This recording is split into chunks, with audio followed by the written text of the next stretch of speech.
pleased to say we're joined by the leader of the Liberal Democrats, Sir Ed Davey. Sir Ed, thank you very much for taking the time to speak to us today. Before we talk about all the things that happened last night and what may well be done to stop them from happening again, what did you make of the scenes? I think the scenes did not show Parliament in a good light. You know, we need to debate a very serious subject where people are being killed in Gaza after the horrific Hamas attack on the 7th of October.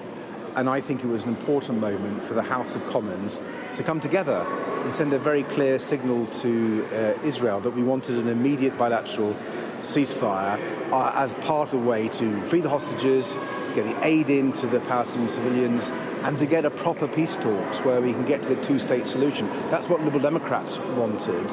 And I think what we saw tonight, last night now, of course, was really reprehensible. Yeah. So what should happen now? You will have seen the leader of the SNP in Westminster, Stephen Flynn, asking for a vote on whether or not the Speaker of the House can stay in his position. Well, Liberal Democrats have confidence in Speaker Hoyle. I think he was in a very difficult position. I think he wanted to enable a full debate over such a sensitive, important matter where feelings are running high in Parliament and across the country, across the world. And I think he was trying to do that in good faith. And he also had to take into account the worries that people had about the security and safety of MPs. So I think he handled himself very professionally.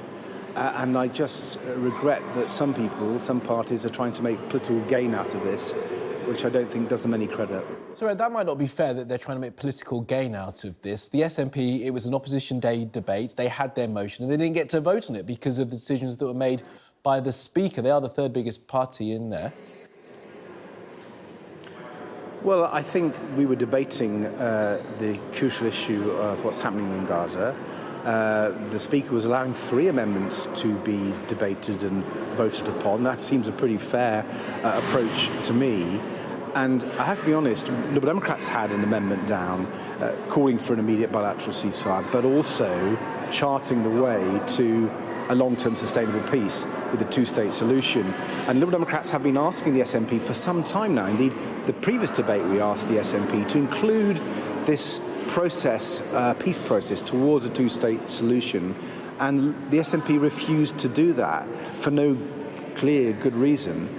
And I have to say, we were left with the impression, sadly, that they were more interested in domestic political politics in Scotland than in making sure the House could come together so the UK Parliament could send a clear signal. And that's why I think there was something more in it in last night than meets the eye.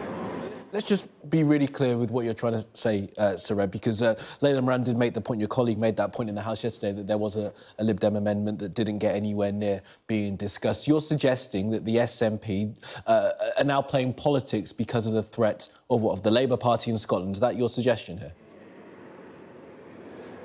Well, whatever they're trying to do, ultimately they'll have to come and tell you, but it does look to me like rather than enabling the House of Commons to send a very clear signal so we can put influence and pressure on Israel so the city of Rafah in southern Gaza isn't attacked, for example, so the aid gets into people, so the hostages are released. That clear voice across party could have been delivered, but the SNP weren't listening to other parties in how they put forward this debate, and therefore I think they did put the Speaker in a difficult position.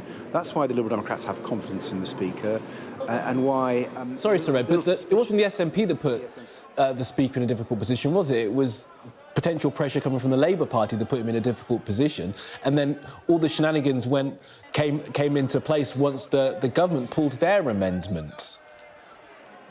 No, I think it was the nature of the debate and the concerns about MP security and safety, and the Speaker had to take a position on that, and I think he did his very best, and I applaud him for the way he tried to navigate a very difficult position.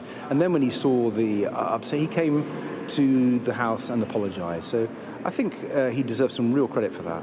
Mm. So, look, you said that he has your full support and the Lib Dem's full support. going forwards, do there need to be rules put in place so that opposition days don't descend into this kind of, I mean, let's call it a farce as it was, again? Well, I think the House can debate its standing orders in the normal way. The Select Committee on Procedure could look at this. There have been precedents for opposition parties' motions to be amended by other opposition parties, so it's not completely unusual. But I think the House needs to debate that and take guidance from the Speaker in the light of this experience, but also, frankly, in the light of maybe a review. Liberal Democrats are always keen to get our motions and our amendments put to the vote.